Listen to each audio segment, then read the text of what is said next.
Lutong bahay mula sa Southern Tagalog ang bibida sa ating hapagkainan ngayong umaga. Alamin natin yung mga rekado, paraan ng pagluluto at kwento sa likod ng dish na ito. Dito lang sa Sarap Pinoy. Pag sinabing gourmet, ang unang naiisip natin ay artsy plating at social na ingredients. Pero teka, alam mo ba na pwedeng-pwede rin maging gourmet ang comfort food na kilala natin? At yan ang chicken pandan with mango ensalada. At para turuan tayo kung paano yan lutuin, ay tara, magtungo tayo sa Marikina City at samahan si Chef Stephen Philip Olan dito sa Sarap Pinoy.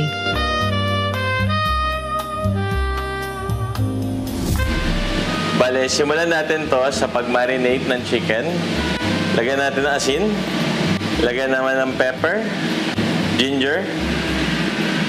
Lagyan ng bawang. Lagyan ng brown sugar, konti lang, para hindi masunog. At lagyan ng konting soy sauce. At ang huli naman ay lagyan natin siya ng sesame oil, konti lang din.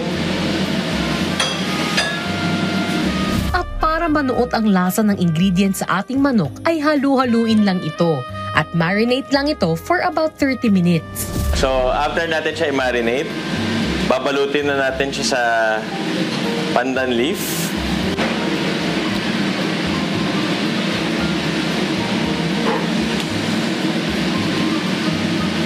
After balutin, lagyan natin siya ng toothpick para matibay dahil pagka pinirito ito, matatanggal ang leaf.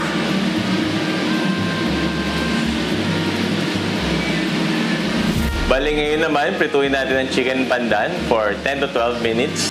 Medium heat lang para hindi ma-overcook ang chicken. Para pala malaman kung luto na o malapit na maluto, dapat ang kulay niya ay may pagka-golden brown. Luto na ang ating chicken pandan. Ilipat na natin siya sa plate.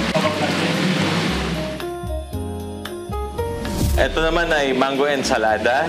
Meron siyang noodle cut na pipino and julienne cut na carrots. Tapos tatapingan mo lang siya ng mangga natin. Okay. At ito na ang chicken pandan with rice and mango ensalada.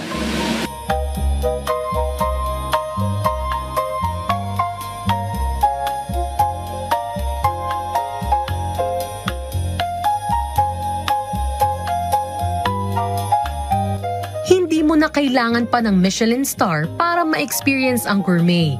Minsan, isang simpleng chicken pandan with mango ensalada lang, kayang-kaya na magbigay ng kakaibang sarap na sulit sa bawat kagat. At kung gusto nyo naman balikan ang nakaraan nating episode, maaari nyo yan bisitahin sa aming official social media accounts at Rise and Shine Pilipinas sa Facebook, YouTube at Instagram, habang RS Pilipinas naman sa TikTok at X.